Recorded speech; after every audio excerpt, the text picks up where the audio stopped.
നമസ്കാരം. Poochetty higher secondary സ്കൂളിലെ Malayalam അധ്യാപികയായിരുന്ന Radha teacher വിരമിച്ചതിന് ശേഷം വിശ്രമ ജീവിതത്തിലേക്ക് കടന്നപ്പോഴാണ് കഥയെഴുത്ത് തുടങ്ങുന്നത്. നെരിപ്പോട്, കലികൊണ്ടപ്പുഴ, അമ്മ മനസ്സ്, ചിതയെരിഞ്ഞു തീരുമ്പോൾ, ഓർമ്മയിലെ സുഗന്ധം എന്നീ 5 ചെറുകഥകൾ തുന്നിച്ചേർത്ത കഥാസമാഹാരമാണ് നെരിപ്പോട്. കൂടാതെ മുക്കുറ്റിപ്പൂക്കൾ എന്ന കഥാസമാഹാരത്തിന് പൂച്ചെട്ടി ചലച്ചിത്ര കേന്ദ്രയുടെ അവാർഡ് ലഭിച്ചു. ഞാനിവിടെ വായിക്കാൻ പോകുന്നത് നെരിപ്പോട് എന്ന കഥയാണ്. ഗീതുമോളെ, നീ നേരത്തെ എത്തിയോ? മുകളിൽ നിന്നൊരു ചോദ്യം കേട്ട് ഞാൻ തല ഉയർത്തി നോക്കി. അപ്പോൾ ശാരി ചേച്ചി അതാ മുകളിലത്തെ കൽപ്പടവിൽ നിൽക്കുന്നു. ആ ചേച്ചിയോ, ഇറങ്ങി വരൂ. ചേച്ചി കൽപ്പടവുകൾ ഓരോന്നായി ഇറങ്ങി വരുന്നതിനിടയിൽ ചോദിച്ചു. നിന്റെ തുണികളെല്ലാം കഴുകി കഴിഞ്ഞോ? എങ്കിൽ മുകളിലത്തെ കൽപ്പടയിൽ കയറി കുറച്ചു നേരം ഇരിക്കൂ. ഞാൻ എൻ്റെ തുണികളെല്ലാം എളുപ്പത്തിൽ കഴുകിയെടുക്കാം. എന്നിട്ട് നമുക്ക് ഒന്നിച്ച് വെള്ളത്തിലിറങ്ങാം കേട്ടോ. ശാരി ചേച്ചി തുണികളെല്ലാം വെള്ളത്തിൽ മുക്കിയെടുത്ത് സോപ്പ് തേക്കുന്നത് നോക്കിക്കൊണ്ട് ഞാനിരുന്നു. ശാരി ചേച്ചിയെ കാണാൻ നല്ല ഭംഗിയാണല്ലോ. ഞാൻ ഓർത്തു, ചേച്ചിക്ക് ഏറ്റവും അഴകു കൊടുക്കുന്നത് അര കവിഞ്ഞു കിടക്കുന്ന കറുത്തിരണ്ട തലമുടിയാണ്. അത്ര വെളുപ്പൊന്നുമില്ലെങ്കിലും ആരും ഒന്ന് നോക്കിപ്പോകും. താമരപ്പൂതൽ പോലെയുള്ള നീണ്ട കണ്ണുകൾ എപ്പോഴും നീർത്തുളുമ്പി നിൽക്കുന്നു. ആ കണ്ണുകളിൽ എപ്പോഴും ഒരു വിഷാദഭാവം നിറഞ്ഞു നിൽക്കുന്നത് കാണാം. ഏകദേശം ഒരു 24 വയസ്സും പ്രായം തോന്നിക്കും. ഇത്ര സുന്ദരിയായിരുന്നിട്ടും ചേച്ചിയുടെ വിവാഹം ഇതുവരെ കഴിഞ്ഞില്ലല്ലോ. എന്തായിരിക്കും കാരണം? ചേച്ചിയോട് തന്നെ ചോദിച്ചാലോ?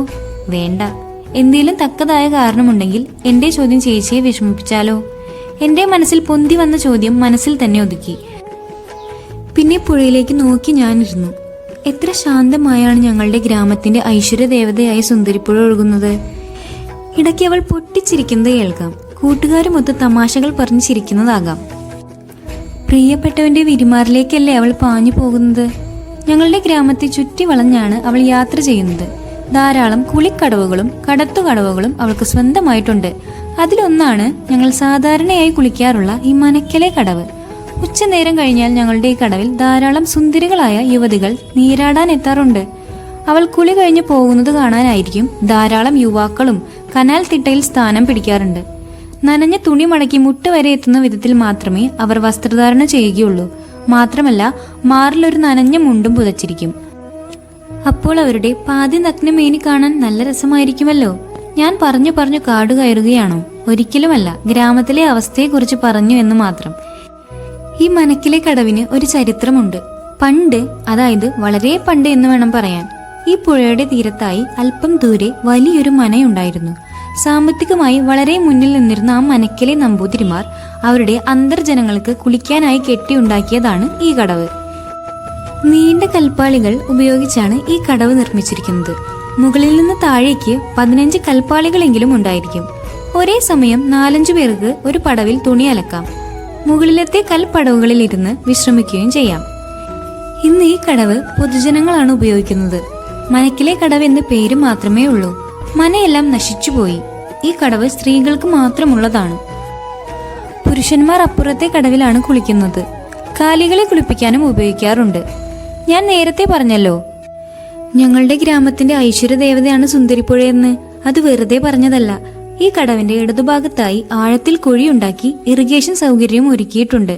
ചെറിയ കനാലിൽ കൂടി ഗ്രാമത്തിന്റെ ഉയർന്ന ഭാഗങ്ങളിലേക്ക് വെള്ളം കൊണ്ടുപോകാനുള്ള സൗകര്യവും ഒരുക്കിയിട്ടുള്ളതുകൊണ്ട് ഗ്രാമം എപ്പോഴും പച്ച പട്ടണിഞ്ഞു നിൽക്കുന്നു.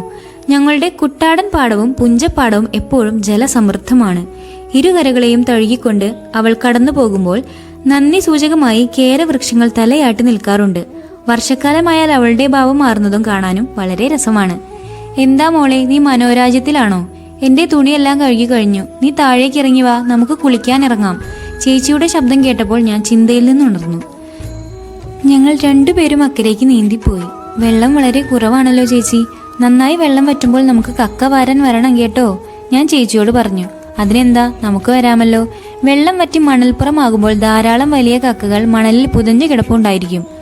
സ്കൂൾ അടച്ചു കഴിഞ്ഞാൽ ഞങ്ങൾ പിന്നെ പുഴയിലായിരിക്കും. ധാരാളം കക്കകൾ പെറുക്കിയെടുക്കും. അതെല്ലാം വീട്ടിലെത്തിച്ചാൽ അമ്മ കക്കയെല്ലാം പുഴുങ്ങി മാംസം എടുത്ത് ഞങ്ങൾക്ക് പൊരിച്ചു തരും. വളരെ നേരം നീന്തി കളിച്ചതിനു ശേഷം ഞങ്ങൾ കരയ്ക്ക് കയറി. വെള്ളത്തിന്റെ അടിയിൽ കൂടി ഊളയിട്ടാണ് ഞങ്ങൾ ഇക്കരയ്ക്ക് നീന്തിയത്. കരയ്ക്ക് കയറി ഈറൻ മാറി. ഞാൻ പാവാടയും ബ്ലൗസും അണിഞ്ഞു. ചേച്ചി സാരിയും. സാരിയിൽ മാത്രമേ ചേച്ചിയെ ഞാൻ കണ്ടിട്ടുള്ളൂ. വില കുറഞ്ഞ വോയിൽ സാരി മാത്രമേ ചേച്ചി ഉടുക്കാറുള്ളൂ. ഞങ്ങൾ മുകളിലത്തെ കൽപ്പടവിൽ കയറി.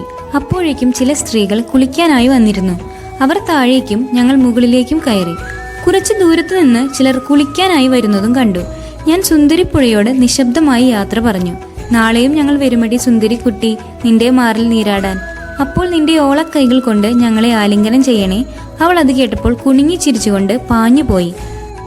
നടന്ന് കുറച്ചു ദൂരം ചെന്നപ്പോൾ ചേച്ചി പെട്ടെന്ന് നിന്നു. എന്താ ചേച്ചി ഇവിടെ നിൽക്കുന്നത്? നമുക്ക് പോകാം. നേരമാണെങ്കിൽ വളരെ വൈകി. നീന്തിക്കുളിക്കിടയിൽ നേരം പോയതറിഞ്ഞില്ല. ഇന്ന് എനിക്ക് തീർച്ചയായും അമ്മയുടെ വക ചൂരൽ കഷായമുണ്ട്. പഠിക്കൽ തന്നെ കാത്തു നിൽപ്പുണ്ടാകും. ഒരു പൊട്ടിക്കരച്ചിൽ കേട്ടാണ് ഞാൻ തല ഉയർത്തി നോക്കിയത്. ആരാണ് കരയുന്നത്? ഞാൻ ചുറ്റും നോക്കി, ആരെയും കാണുന്നില്ല. എവിടെ നിന്നാണ് പിന്നെ കരച്ചിൽ വന്നത്? ഞാൻ ചേച്ചിയുടെ മുഖത്തേക്ക് നോക്കി. ചേച്ചി 2 കൈകൾ കൊണ്ട് മുഖം പൊത്തി കരയുന്നു. ചേച്ചിയുടെ കരച്ചിലാണോ കേട്ടത്? എന്തിനാണ് ചേച്ചി കരയുന്നത്? ഞാനൊന്നും പറഞ്ഞില്ലല്ലോ. ഞാൻ ആകെ പരിഭ്രമിച്ചു പോയി. ചേച്ചി കരയാതെ കാര്യം പറയൂ. എന്തിനിങ്ങനെ പൊട്ടിക്കരയുന്നു? ഞാൻ ചോദ്യം ആവർത്തിച്ചപ്പോൾ ചേച്ചി മുഖത്തു നിന്നും കൈകൾ മാറ്റി. ഒരു കൈ ദൂരേക്ക് ചൂണ്ടിക്കൊണ്ട് ചേച്ചി പറഞ്ഞു, ആ ടാങ്കിന്റെ അറ്റത്തിരിക്കുന്ന ആളെ നീ കണ്ടോ?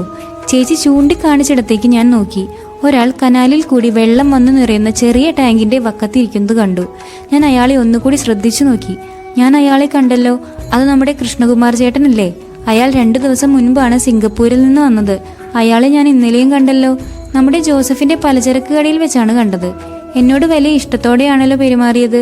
സുന്ദരിക്കുട്ടി, നീ ഇപ്പോൾ എത്രാം ക്ലാസ്സിലാണ് പഠിക്കുന്നത്? അയാൾ കുശലം ചോദിച്ചുകൊണ്ട് അടുത്തു വന്നു. എന്താടി ഇത്ര ഗൗരവം? ഒന്ന് ചിരിക്കടി. നിന്റെ ചിരി കാണാൻ എന്ത് ഭംഗിയാണ്. ആ നുണക്കുഴികൾ വിരിയുന്നത് ഞാനൊന്ന് കാണട്ടെ. ഇത്രയും എന്നോട് ഇന്നലെ പറഞ്ഞു. എന്നെ ആ ചേട്ടന് വലിയ ഇഷ്ടമാണല്ലോ. ആ ചേട്ടൻ പാവമല്ലേ ചേച്ചി? ആ ചേട്ടനെ കണ്ടിട്ടാണോ ചേച്ചി കരയുന്നത്? എനിക്കൊന്നും മനസ്സിലാകുന്നില്ല. സംസാരത്തിനിടയിൽ നടന്ന് അയാൾ ഇരിക്കുന്ന സ്ഥലത്തെത്തി. പെട്ടെന്ന് ചേച്ചി അവിടെ നിന്നു. ഞാൻ 2 പേരെയും മാറി മാറി നോക്കി. ചേച്ചി അയാളുടെ കണ്ണുകളിലേക്ക് ഉറ്റുനോക്കിക്കൊണ്ട് നിൽക്കുകയാണ്. ചേച്ചിയുടെ കണ്ണുകളിൽ നിന്ന് തീ പാറുകയാണോ എന്നെനിക്ക് തോന്നി. എന്നാൽ അയാളുടെ കണ്ണുകളിൽ കുസൃതി തത്തിക്കളിക്കുന്നതായിട്ടാണ് എനിക്ക് അനുഭവപ്പെട്ടത്. ചേച്ചിയുടെ കണ്ണുകൾ നിറഞ്ഞ് കവിളിലൂടെ ഒഴുകിക്കൊണ്ടിരിക്കുകയാണ് കണ്ണുനീർ. എന്തു ചെയ്യണമെന്നറിയാതെ ഞാൻ പകച്ചു നിൽക്കുമ്പോൾ ചേച്ചിയിൽ നിന്ന് ഒരു അട്ടഹാസമാണ് കേട്ടത്. എടാ ദുഷ്ടാ, മഹാഭാവി, നിനക്കെന്റെ കണ്ണീര് കണ്ട് മതിയായില്ലേ? ഇനിയും കാണാനാണോ നീ ഇവിടെ വന്നിരിക്കുന്നത്? നീ എന്റെ ജീവിതം തുലച്ചില്ലേ? എന്റെ അമ്മയുടെ ജീവൻ എടുത്തില്ലേ? ആരാണ് അയാൾ?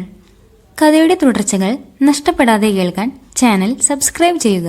ബെൽ ഐക്കൺ പ്രസ് ചെയ്യുക.